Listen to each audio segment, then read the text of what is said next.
So we're going to be doing 5 spooky tutorials on how to add that extra spooky edge to your video. The next effect we're going to do is how to make fake lightning to add a little bit more tension to your already drama-filled horror.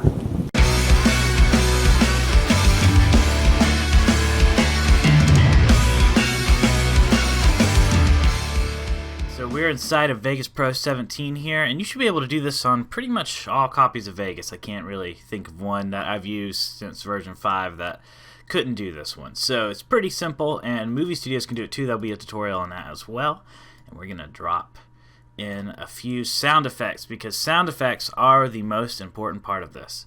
So below your audio track, this is just my voice, right? Extra spooky edge. And right now there's nothing there. Is how to make fake lightning. And so there's nothing to really immerse the viewer to make them think there is a thunderstorm going on, that there could be lightning.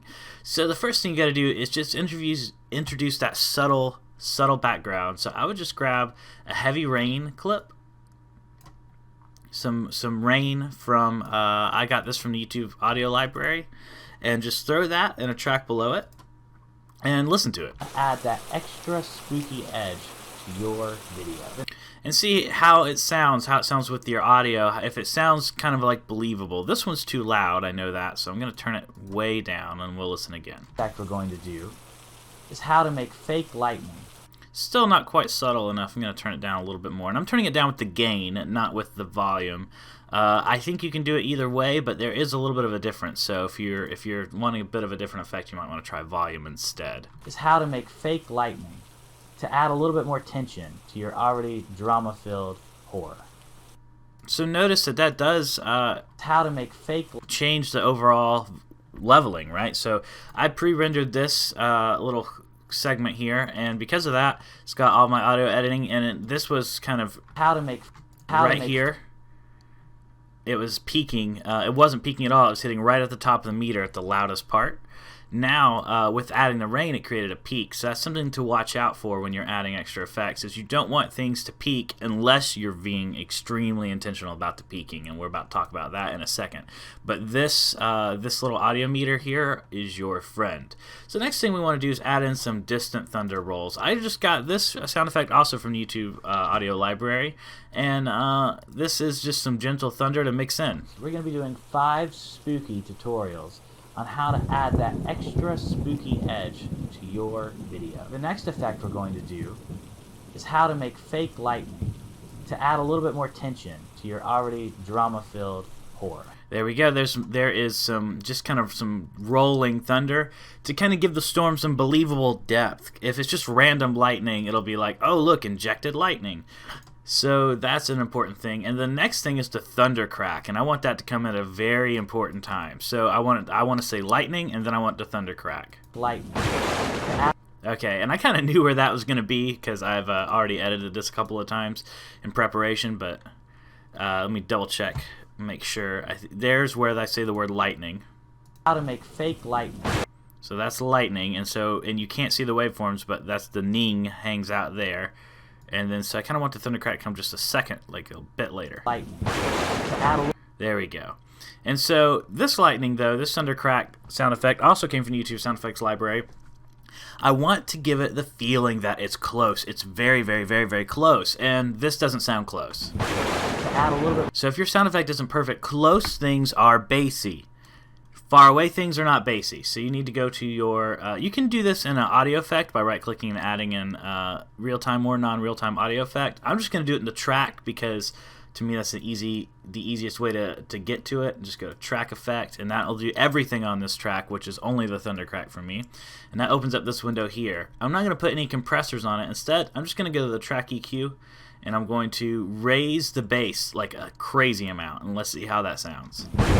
Add a little bit more tension to your already drama-filled horror. Add a little. So I think it's a little bit more believable. Let's tweak it a little bit. Add a little bit more tension to your already. Add a little bit more. Maybe back it off a little bit. Let's see. Add a little bit more tension. So that's without any bass, it sounds like this. Like, add a little bit more tension. And with bass, it sounds like this. Like, add a little bit more tension to your, which gives you a little bit more of a thunder roll. I'm gonna crank that up a bit more though. Add a little bit more tension. And so what that's going to do is give it more of a presence. And you're not getting the exact thing I'm hearing because, one, this is already going to be rendered again, and two, you're turned down. The computer volume is turned down so that way it doesn't overwhelm you as I adjust volumes and things. So you're not getting a perfect representation of the bass, but I want you to know that your sound, if it's going to sound close and scary, it's got to be a little bit bassy, and so that's why I had to kind of heavily manipulate that sound effect. So the next thing is getting an EQ just right. I want it to peak a little bit. See, maybe grab it in the corner there to fade it off a little bit extra, and then see, that's not quite loud enough. I want it to actually peak. Add a little bit more. And what peaking is when it actually no longer records the true audio at the loudest setting, but it starts distorting it to try and cram all that extra audio information, all the extra volume information right there at the top. When it does that, it actually distorts it a little bit. And I want to give the effect as if the mic was overwhelmed by this thunder crack. Not so much so that it actually sounds distorted and you can't tell what it is, but as if the mic was actually surprised, as if we were actually surprised by this thunder crack and the mic wasn't prepared to record it. Add a little bit more tension to your already. And so that is the sound part of it, and that's a very important component that I think a lot of people forget when they're trying to do special effects. Is sound is probably the most important part of a special effect. So now we're going to right click on the video track and we're going to insert video track. That's what I did there, and now I have another video track. And this part's really simple. You just go to media generators and you go to solid color, and we're going to get white. When there is lightning,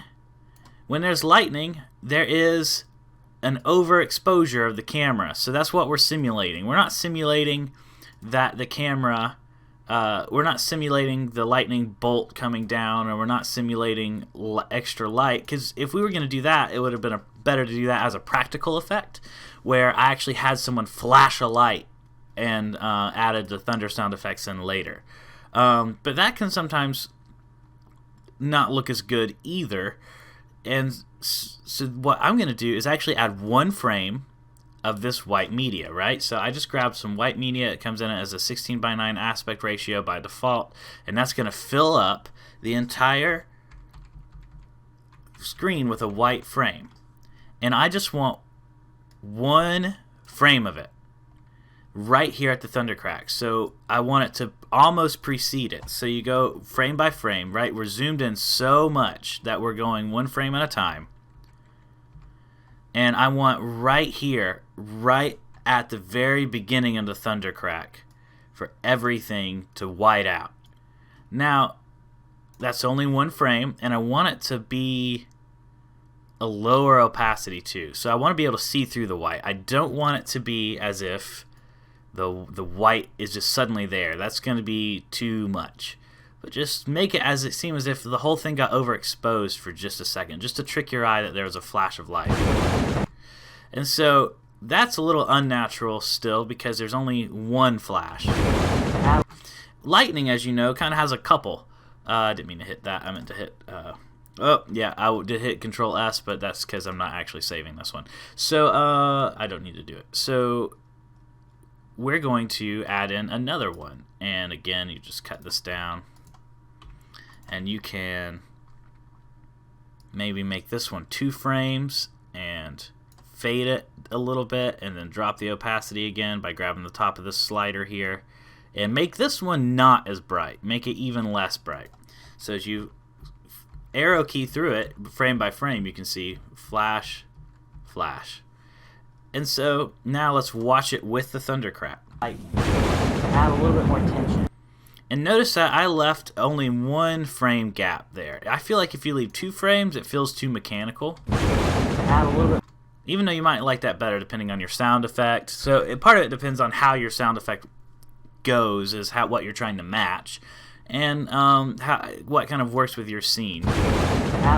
For me, I feel like that's just a touch too mechanical, and this makes it feel a little bit more natural. Add a little bit more tension to your already drama-filled. And so the closer the thundercrack, the brighter whiteout you want. Let's go ahead and let's copy this, and let's go to a lesser thundercrack here, right at the beginning. Add that extra. Those are very, very, very, very far away. So what I want to do is just paste this a couple of times. It's going to hit create new source media. We don't want this to connect to the other one. We want these to be individual things. Let's space them out one frame. And let's drop the opacity of these. You have to click at the beginning to see what you're working on there. Let's drop the opacity to 5%